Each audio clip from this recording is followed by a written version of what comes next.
Hey, what's up, gang? This is Dr. Tran here, helping you live your best life every day of your life.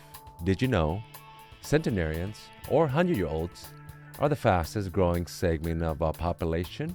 Chances are, whether you want or not, like it or not, you're going to be around longer than you thought. So what are you going to do with all that extra time? Just wait around and deteriorate? Of course not. So let's start by adjusting your lifestyle. First things first, let's focus on nutrition. Let's focus on quality over quantity. Let's stop eating dead food. Let's stop eating processed food and just focusing on real organic food if possible. Next thing would be exercise. Endurance would be first. Yes, running, walking would be great for your heart and circulation, but that's not enough. You've seen the marathon runners, skin and bone.